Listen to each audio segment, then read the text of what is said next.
नमस्कार। नया दृष्टिकोण न्यूज टुडे से पर लाइव और जन भारत टीवी में आपका स्वागत है। मैं दीपक कुमार गुप्ता। और हम बता दें कि आशा पार्टी है आरसीपी सिंह जी का, उन्हीं के पार्टी की राष्ट्रीय महासचिव अनीता सिंह जी के आवास पर हम लोग आए हुए हैं।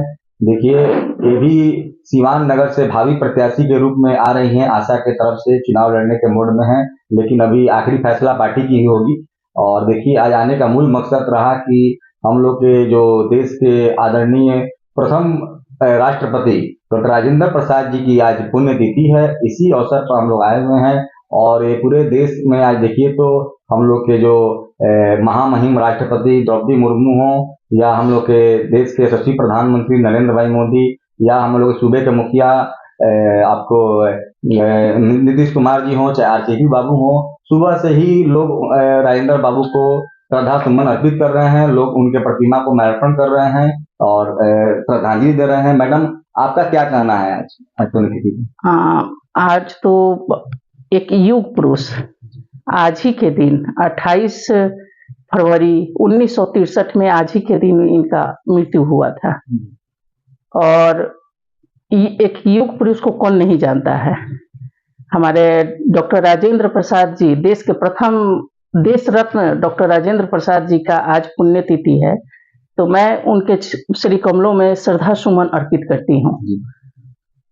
और मैं चाहूंगी कि उनके जो वचन है, उनका जो सादगी है, ये लोग अपनाएं तो बेहतर होगा। चलिए, उनकी जो सादगी है और देखिए तो सादा जीवन उच्च विचार, इस प्रतिभा के धनी थे हम लोगों के जो आदरणीय पूर्व राष्ट्रपति, प्रथम राष्ट्रपति देश रत्न डॉक्टर राजेंद्र बाबू। और ऐसा भी लोग कहानी बताते हैं कि एक बार एग्जाम में डॉक्टर राजेंद्र प्रसाद जी का अपना वो एग्जाम देने गए थे, तो जब उन्होंने एग्जाम देकर कॉपी जमा किया तो जो वीक्षक होते हैं, जो परीक्षा लेते हैं, उन्होंने उस कॉपी पर साइन करते हुए लिखा था कि परीक्षा लेने वाला से बेहतर परीक्षा देने वाला कहीं श्रेष्ठ है। यानी उनकी जो प्रतिभा है उस समय ही झलक रही थी। हम एक चीज और जानना चाहेंगे कि देखिए मैडम, आपका बिहार सरकार किसी से मैंने छुपा नहीं है, कई तरह के नारे निकालते हैं, बेटी बचाओ, हम लोग देश के प्रधानमंत्री भी निकालते हैं।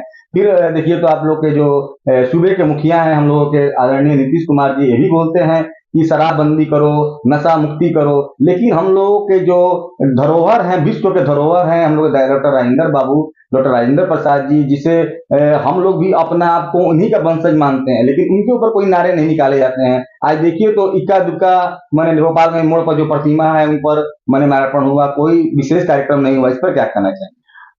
ये तो क्वेश्चन आप बहुत अच्छा किए हैं। मैं दिल्ली में थी, आज से करीब 2 साल पहले की बात है। मैं उस वक्त उनका जन्म दिवस था 3 दिसंबर।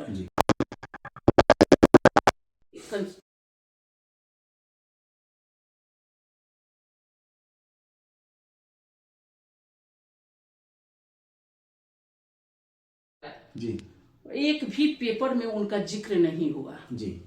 ये मतलब सोचने वाली बात है कि आज वो मतलब क्या बोला जाए, वो समाप्त होते जा रहे हैं, उनको कोई याद नहीं कर रहा है जी।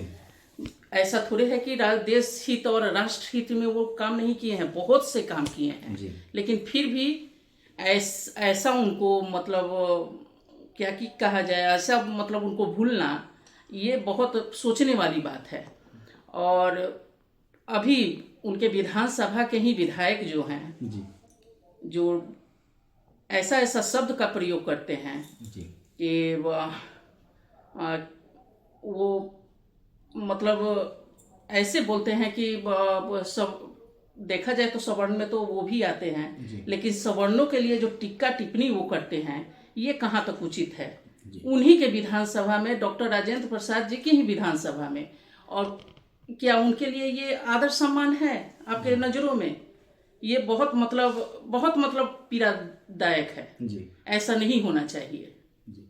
चलिए, तो अपनी जो व्यथा है, जो अपना दर्द है, मैडम बता रही हैं कि देखिए, जब भी कोई नेता या विधायक हो, या आप सांसद हो, मंत्री हो या मुख्यमंत्री हो, तो तो आप जाते हैं सदन में तो सबसे पहले आप संविधान की ही शपथ लेते हैं, उसमें भी बार बार आप जिक्र करते हैं मैं किसी भी जाति धर्म लिंग या किसी भी संप्रदाय से राग द्वेष नहीं रखूंगा, सबके लिए समान भावना रखूंगा, और संविधान भी यही बात बोलता है समानता का अधिकार हो, शिक्षा का अधिकार हो। लेकिन नेता अपने जो जबान का जो प्रयोग है वो कहीं ना कहीं गलत दिशा में कर देते हैं। यही बात की तरफ बार बार मैडम इशारा कर रही हैं। देखा जाए तो आदरणीय डॉक्टर राजेंद्र बाबू माने जो उनका व्यक्तित्व था, जो जीवन था, हम लोगों ने क्लास 3, 4, 5, 6 लगातार हमको फॉलो किया निबंध के माध्यम से या कई किताबें उनकी पढ़ी। लेकिन देखा जाए तो मैंने जो उन्होंने जीवन जिया मैंने ये काबिल तारीफ रहा कि हम लोग बहुत सौभाग्यशाली हैं कि उस धरती पर जन्म लिए, जिस धरती पर उस महामानव ने महापुरुष ने जन्म लिया, और हम इस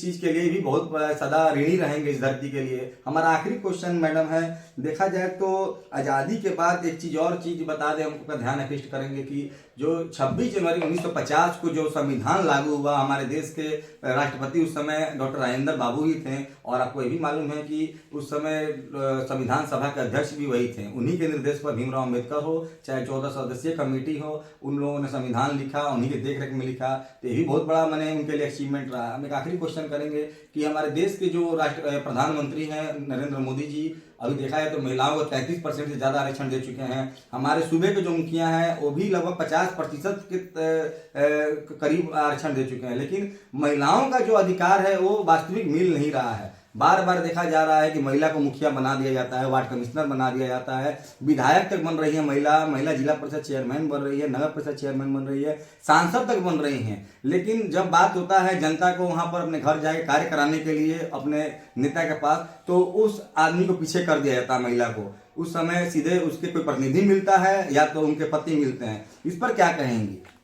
जी, इस पे मैं कहना चाहूंगी कि हमारे बिहार के जो मुख्यमंत्री हैं 50% आरक्षण पंचायत में दिए हैं महिलाओं को, और हमारे देश के आदरणीय प्रधानमंत्री हैं उन्होंने 33% दिया है। और अभी जो आप देख रहे हैं, अभी फिलहाल जो मंत्रिमंडल का जो विस्तार हुआ है, चलिए ठीक है, इसमें मैं बोलना चाहूँगी कि आजकल जो महिला है, आप तो एक तो सबसे पहले बात है कि आप एकाएक इतनी सारी महिलाओं को कहाँ से लेके आएंगे, इस पे सोचने वाली विषय है। और नहीं बन रहे हैं इसका मतलब वही सूडो, आगे जो लोग हैं उनके हस्बैंड हैं, किसी के भाई हैं, किसी के हैं, और उनकी वाइफ को बना दिया जा रहा है सूडो। ये कहाँ तक उचित है? अरे नए को भी मौका मिलना चाहिए, नए को भी मौका मिलना चाहिए। अच्छा, वजह क्या है भाई? हम देखा ये भी जाता है, कुछ लोग को नाराजगी भी रहता है कि जैसे कि कोई भी अगर मान लीजिए कि प्रतिनिधि है, उस गाड़ी में 4 व्हीलर में रहता है, उसका टैग रहता है, लेकिन पता चलता है प्रतिनिधि नहीं होते हैं, उसके हस्बैंड होते हैं, उनके चाहे जो भी होते हैं पड़ोसी। ये कहाँ तक सही है? ये मतलब काफी सोचने वाली बात है। और जहां तक मेरा जो उद्देश्य है, इसमें महिला का कोई मतलब गलती नहीं है। आप महिला को चुन रहे हैं, इसमें महिला की गलती, महिला तो एक घर की जिम्मेदारी निभाती है। एक मतलब देखा जाए तो जब घर की जिम्मेदारी निभा सकती है वो तो बिल्कुल बाहर भी निभा सकती है। हाँ, राष्ट्र हित में देश हित में भी काम कर सकती है। लेकिन इसमें महिला की कोई गलती नहीं है। लोग आगे बढ़ने ही नहीं दे रहे हैं। हाँ, अपने ही हर जगह जा जाके बयान देने लगे। बिल्कुल। तो इसमें आगे नहीं बढ़ने दिया जा रहा है। उनको सीखने का, ठीक है, नहीं जान रही है, नहीं समझ रही, उनको सीखने का मौका तो मिलना चाहिए। बिल्कुल।